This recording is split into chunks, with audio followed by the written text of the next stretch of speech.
Hello students, how are you? कैसे हो बच्चों?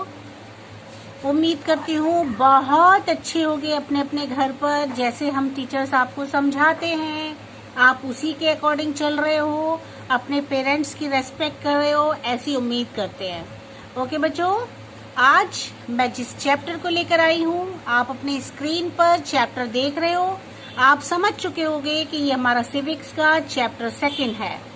इससे पहले हमने चैप्टर 1 लिया था, जिसमें आपका था जो आपका डेमोक्रेसी से रिलेटेड था। तो आपने जैसा कि उस चैप्टर में पहले देखा था, इस चैप्टर में मैंने आपको बताया था कि डेमोक्रेसी जो है हमारी किस तरीके से काम करती है और गवर्नमेंट इसमें क्या भूमिका निभाती है और गवर्नमेंट कितने टाइप की होती है, ये सब कुछ मैंने आपको इसमें बताया था। जिसमें आपको monarchy, oligarchy, theocracy, dictatorship and democracy, ये सब आपने इसमें पढ़ा था कि डेमोक्रेसी कितने टाइप्स की होती है, गवर्नमेंट कितने टाइप की होती है, ये इसमें आपको बताया था बच्चों।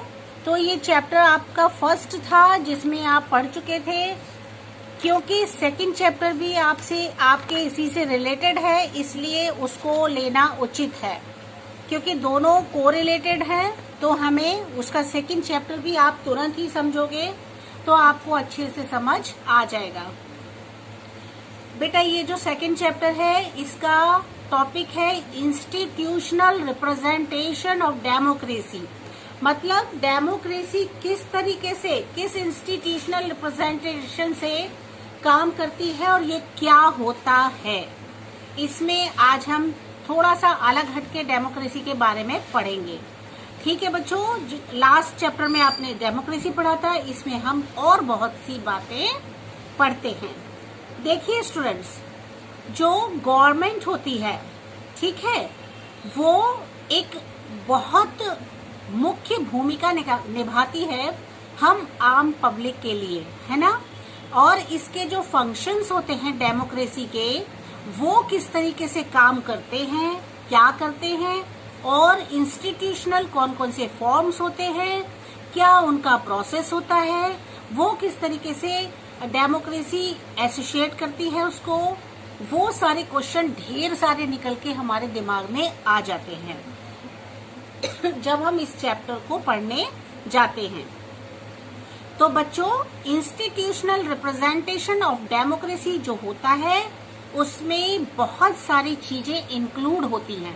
मतलब बहुत सारी चीजें इसमें बताई जाती हैं, जोड़ी जाती हैं। जैसे कि universal adult franchise, election, political parties, coalition of government, वो सारी बातें हम धीरे धीरे इसमें टिप्स वाइज नंबर 1, 2, 3, 4 हम इसमें लेते चले जाएंगे।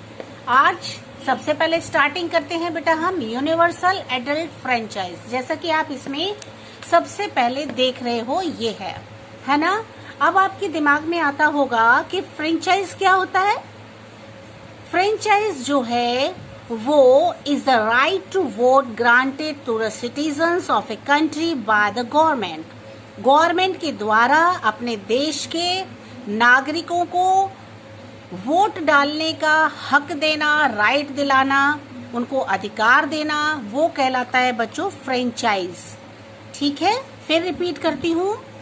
गवर्नमेंट के द्वारा अपने देश के सिटीजन्स को, नागरिक जैसे आप और हमें ये राइट प्रदान करना कि हमें वोट देना दे सकते हैं, ये अधिकार दिलाना, ये हमारा फ्रेंचाइज कहलाता है। और The right to vote and elect one's representative is one of the most basic features of a democracy. Democracy का बेटा सबसे मुख्य पॉइंट जो होता है, क्या होता है, वो ये होता है कि हम अपने रिप्रेजेंटेटिव को इलेक्ट करते हैं और जो हमें सही लगता है कि हमें इसे वोट देना चाहिए, उसे हम दे करके उसे अपना रिप्रेजेंटेटिव बनाते हैं।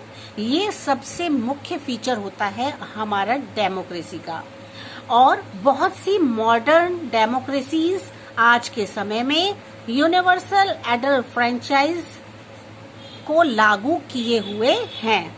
उसका मतलब होता है which means that all adults have the right to vote irrespective of their race, sex, religion, economic और social structure, status। ठीक है, हम अपने आज के यूनिवर्सल एडल्ट फ्रेंचाइज का मतलब बच्चों होता है कि हम जो एडल्ट्स हैं वो इतना राइट रखते हैं कि अपने जो हमारा रिप्रेजेंटेटिव होता है, हम चाहे किसी भी धर्म के हैं, चाहे हमारी इकोनॉमिकल कंडीशन कैसी भी है, चाहे हमारा सोशल स्टेटस कैसा भी है, लेकिन हम इतना राइट रखते हैं कि हम अपने रिप्रेजेंटेटिव को चुनें, हम खुद सेलेक्ट करें। ये हमारा यूनिवर्सल एडल्ट फ्रेंचाइज में हमें बताया जाता है। ठीक है, इसका यही मतलब होता है। आज के इंडिया में देखो, हमारे इंडिया में बहुत सारे कॉन्स्टिट्यूशन इंश्योर कराते हैं कि हम सभी लोग 18 इयर्स के बाद वोट डालने के योग्य हो जाते हैं। हमें ये राइट मिल जाता है कि अगर हम 18 इयर्स से अबव हैं तो हमें ये अधिकार है कि हम अपने सिटीजन, हम अपने रिप्रेजेंटेटिव को चुन सकते हैं, हम उसे वोट दे सकते हैं। ये हमारे यूनिवर्सल एडल्ट फ्रेंचाइज का एक फीचर है। ठीक है, अच्छा बच्चों, आपके दिमाग में आता होगा कि आखिर इलेक्शन क्या होता है ना? इलेक्शन तो बेटा वैसे तो आपने सब में नाम सुना ही है। ये वो प्रोसेस होता है बच्चों जिसमें डेमोक्रेसी सेलेक्ट करती है कि आप अपने रिप्रेजेंटेटिव को, हर भारतीय अपने रिप्रेजेंटेटिव को खुद चुन सकता है चुनाव के द्वारा। हम अपने जो हमारी इच्छा है, हम जिसे चाहें उसे अपनी सहमति से उसे चुन सकते हैं, वो हमारा इलेक्शन कहलाता है। ठीक है, यूनिवर्सल एडल्ट फ्रेंचाइज भी आपको समझ में आ गया होगा। ये वो राइट होता है, the right to vote granted to all adult citizens of a country. अपने देश के लिए हम इतना कोई सारे सिटीजन्स, एडल्ट सिटीजन्स इतना राइट रखते हैं कि हम अपनी मर्जी से अपने रिप्रेजेंटेटिव को चूज कर सके, चुन सके। ठीक है, तो इतना आपको समझ में आया होगा। आगे देखिए, however the right to vote was not always a universal right. फिर भी हर यूनिवर्सल राइट जो होता है वो right to vote was not always, हमेशा ऐसा नहीं होता कि वो वोट के लिए ही आपका अधिकार आपको बताता है। डेमोक्रेसी में, इन द अर्ली डेमोक्रेसी में, पुराने समय में जो डेमोक्रेसीज हुआ करती थी, only some people were allowed to vote. उस समय में कुछ ही लोग हुआ करते थे जो कि क्या करते थे, वोट के लिए, वोटिंग के लिए उनको अलाउड किया जाता था। जैसे कि फॉर एग्जाम्पल यूनाइटेड किंगडम में केवल मेल लैंड ओनर हुआ करता था who were Protestant by faith, वो धर्म से प्रोटेस्टेंट होता था, कुड वोट, वो ही केवल वोट दे सकता था। इट वॉज थॉट, ऐसा सोचा जाता था बच्चों, that only the land owners were responsible enough to be involve in running the country. पहले के लोग ऐसा सोचते थे कि जिसके जो लैंड ओनर है, मतलब जिसके पास अपना खुद का बहुत कुछ है, वजूद है, जमीन है उसके पास ढेर सारी, इट मीन्स कि वो इस लायक है, कैपेबल है कि वो इस चीज को, हमारी कंट्री को बहुत अच्छे से चला सकता है। ऐसा लोगों का मानना था और वो ऐसे ही लोगों को वो आगे बढ़ाते थे कि वो इसमें वोट के हकदार हैं, वो इसमें आगे बढ़ सकते हैं। 90th सेंचुरी में बेटा ग्रेजुअली इम्प्रूव्ड, बहुत सारे इम्प्रूवमेंट्स आए, चेंजेस हुए, और with people in several democracies, बहुत सारी डेमोक्रेसी ऐसी थी जिन्होंने यूनिवर्सल मेल फ्रेंचाइज के लिए फाइटिंग किया, मतलब लड़ाइयां लड़ी, और the right to vote for all males irrespective of their social standing, कि वो सारे लोगों के लिए जो कि सामाजिक रूप से खड़े हैं, वो भी इसमें पार्टिसिपेट कर सकते हैं, आगे बढ़ सकते हैं। रिलीजन और race, by the late 90th and early 20th century, आगे चल के 19th और 20th सेंचुरी के आते आते बहुत सारे स्टेट और कंट्रीज बच्चों ऐसे थे जो कि वीमेन टू राइट, जिसमें कि औरतें भी वोट के लिए अलाउड हो चुकी थी। मतलब जिसको लड़ाई को फाइट किया था उन्होंने, उसका रिजल्ट निकल के ये आया कि बहुत सारे चेंजेस हुए और विमेन भी आगे बढ़ी, वो भी वोट दे सकती थी, कंडीशन सुधरने लगी, है ना। कहने का मतलब ये है कि बहुत सारी स्थिति जो थी वो सुधार में आ गई। बहुत सारे कंट्रीज ऐसे थे बच्चों, फिर भी people continue to be denied the right to vote on the basis of colour and race.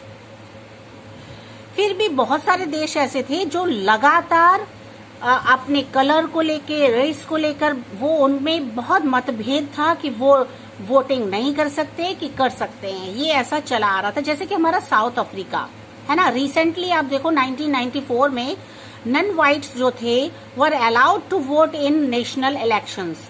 National elections हुआ था, उसमें उनको अलाउड नहीं था क्योंकि वो काले थे, है ना, उनका स्किन जो था वो व्हाइट नहीं था, तो उनको अलाउड ही नहीं था कि वो इसमें आकर के पार्टिसिपेट करें। In the United States of America, America में भी non whites got the right to vote only the 20th century. केवल 20th सेंचुरी में ही अमेरिका में उन्होंने जो नॉन व्हाइट्स थे उनको अलाउड किया था, and that too after a long struggle. लेकिन ऐसे नहीं, आसानी से नहीं, बहुत सारे संघर्षों से, बहुत सारी मुसीबतों से उन्होंने इस चीज को आगे बढ़ाया, तब जाके आगे इन्होंने जो नॉन व्हाइट्स थे उन्होंने इलेक्शन के लिए अब उनको आगे रखा। तो बच्चों हम आगे बढ़ते हैं। It is a reflection of the high ideas. ये क्या था? वो रोशनी थी, रिफ्लेक्शन था हाई, ऊंचे विचारों का, that guided the makers of the Indian constitution, जो हमारे भारतीय कॉन्स्टिट्यूशन को जिन्होंने बनाया था, that no discrimination was made on the basis of sex, economical status, religion और caste, while granting the right to vote to the people of India। ये हमारे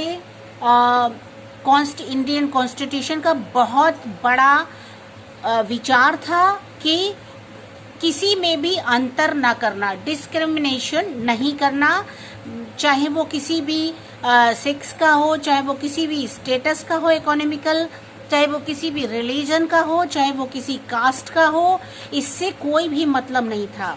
बस the right to vote to the people of India, ये अधिकार था उसको कि वो केवल भारतीय होना चाहिए, है ना, और उसको ये अधिकार था कि वो अपने रिप्रेजेंटेटिव को चुन सके। ठीक है, अब थोड़ा सा आगे बढ़ के और देखते हैं बच्चों।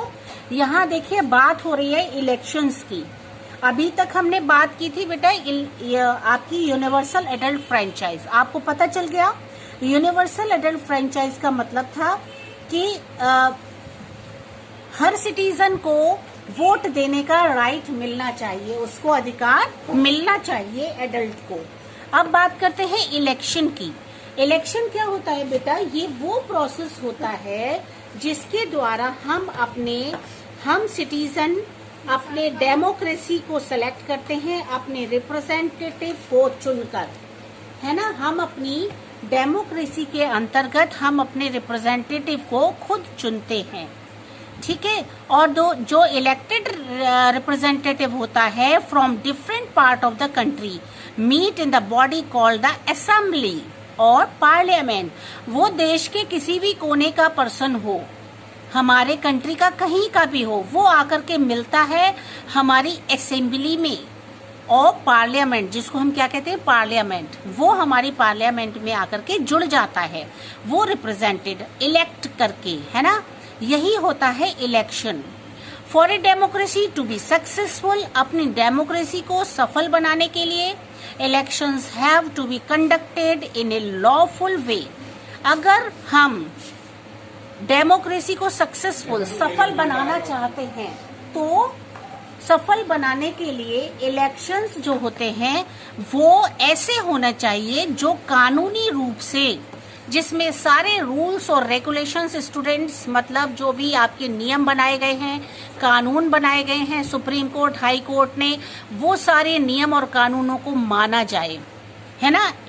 कहने का मतलब ये है बहुत शांतिपूर्ण तरीके से जो इलेक्शन होते हैं उनको कंडक्ट कराया जाए और जिसमें नियमों का पूरा ध्यान रखा जाए, वो तब हमारी डेमोक्रेसी सक्सेसफुल होती है। Democracies run to the on the principle of one vote per person. Democracy किस तरीके से चलती है आगे, उसके क्या सिद्धांत होते हैं, है ना। तो सबसे पहला सिद्धांत होता है कि एक कैंडिडेट को एक ही वोट डालने का राइट होता है। इलीगली कोई भी एक वोट के अलावा दूसरा वोट भी नहीं डाल सकता।